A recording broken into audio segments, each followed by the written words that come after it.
Je m'appelle Guenelle Soussens, je suis avocat au barreau de Paris depuis 16 ans maintenant. Je suis expert en droit immobilier, en fait plus spécialement dans le contentieux de l'immobilier. La journée type, c'est beaucoup d'écrits, c'est-à-dire que toutes les procédures commencent par un écrit, évoluent au travers des écrits, une assignation, des conclusions. En matière d'immobilier, on a aussi beaucoup d'expertise technique, donc c'est à la fois du juridique, du technique et puis du financier, parce que s'il y a du contentieux, c'est parce qu'il y a de l'argent en jeu aussi. Il y a plusieurs exercices qui consistent à écrire justement pour saisir le tribunal, pour lui expliquer les motifs de son procès et pourquoi on a raison. Il faut également évidemment se rendre devant les juridictions pour aller soutenir oralement ces dossiers. Et il ne s'agit pas de répéter au magistrat ce que l'on a écrit, mais il s'agit de donner une certaine couleur à son dossier, de lui donner envie de le lire, de lui mettre en avant les éléments les plus importants, les plus essentiels pour le client. Et il y a souvent en amont une phase d'expertise technique sur place où là on va visiter les bâtiments, comprendre ce qui ne fonctionne pas, qui est l'auteur de ces difficultés et qui in fine va payer, va indemniser le client. Cette spécialité, alors comme moi je l'exerce, c'est de défendre des investisseurs. Donc ce sont des gens qui ont acheté pour y vivre ou pour le louer un appartement ou une maison et qui rencontrent des difficultés avec cette acquisition. Parce que le promoteur a oublié de finir les travaux, n'a pas fait certaines choses correctement, parce que le locataire ne paye plus, parce que le voisin pose problème, parce que la copropriété fonctionne mal. Voilà. Tout le litige lié à l'immeuble.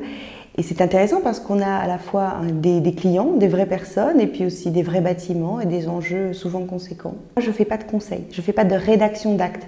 C'est-à-dire que ce n'est pas moi qui vais rédiger le contrat entre le promoteur, le contrat de réservation entre le promoteur et l'acquéreur final.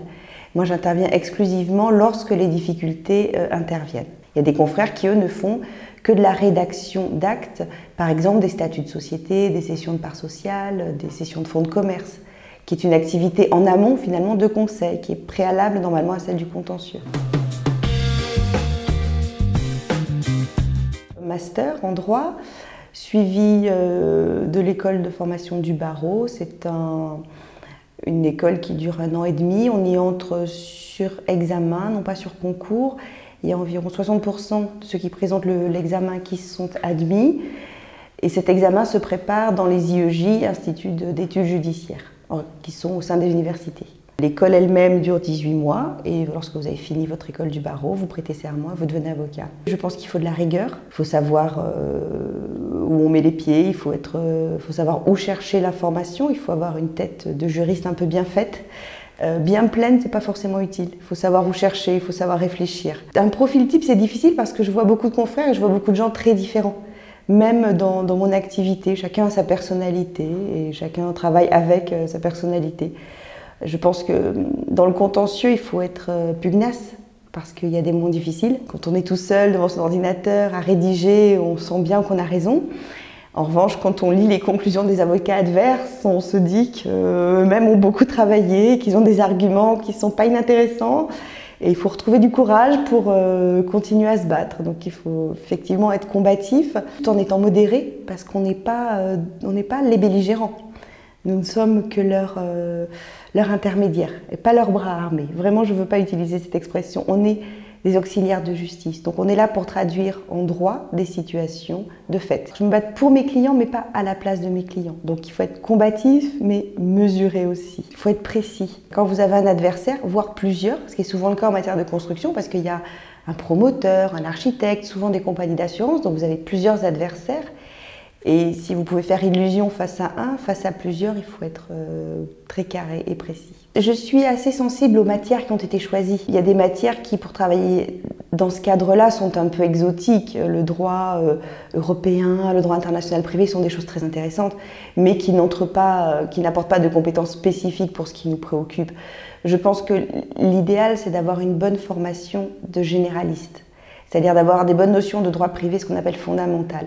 Le droit des obligations, le droit de la responsabilité, que ce soit en immobilier, en banque ou en assurance, c'est la base. C'est la base. Connaître la procédure, Mais la procédure que l'on apprend, telle que l'on l'apprend à l'université, elle est théorique. On va en utiliser, je ne sais pas, 20% pour après, quand on vit vraiment la procédure judiciaire, ce sont plus des automatismes, des réflexes que l'on apprend. Donc ça, on ne l'apprend que par l'expérience. Le fait que le CV mentionne que le candidat a effectué des stages est aussi une chose intéressante. Parce il va certainement avoir appris des choses pendant son stage précédent, donc je les mettrai à profit, j'utiliserai ces compétences-là. Ça me paraît aussi intéressant pour le candidat, c'est-à-dire que si lui-même a exercé dans un cabinet avec une activité similaire, que ça l'a intéressé, du coup sa candidature est pertinente. Maintenant, s'il a travaillé dans un tout autre domaine et qu'il a envie de changer d'orientation, pourquoi pas? Pourquoi pas? Je crois que c'est intéressant d'avoir des gens soit qui ont des envies, soit qui savent ce qu'ils veulent, plutôt que des gens qui n'ont jamais travaillé, qui hésitent. Dans ce domaine-là, on a infiniment peu besoin de l'anglais. Très exceptionnellement, je l'ai utilisé 2 fois le mois dernier, mais je crois que c'est une fois parce que mon client est d'origine indienne et qu'il est presque plus à l'aise en anglais qu'en français, comme il n'est pas anglophone comme moi, donc ça, nous comprenions.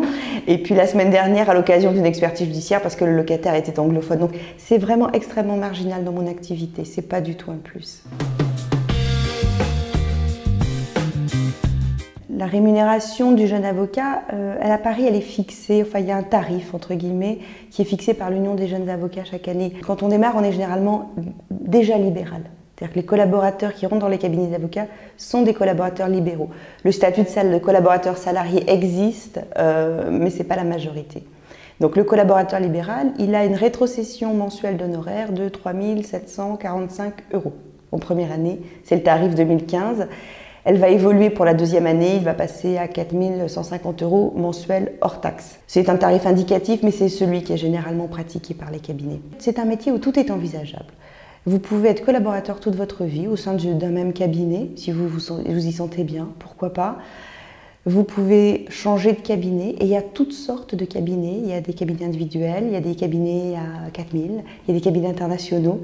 Il y a absolument toutes les entreprises que l'on peut imaginer, de la TPE à la multinationale. On a dans notre profession toutes ces configurations-là. Et donc, finalement, chacun va choisir en fonction de là où il se sent bien, là où il a envie d'exercer. Et puis, les envies peuvent évoluer au cours de la carrière. C'est tout à fait possible lorsqu'on est avocat. Et puis, il y a le destin qui serait celui naturel des collaborateurs libéraux, c'est un jour d'être à son compte et de devenir non seulement avocat, mais aussi chef d'entreprise. Et du coup, ça peut très bien marcher, ou ça peut marcher de manière plus difficile.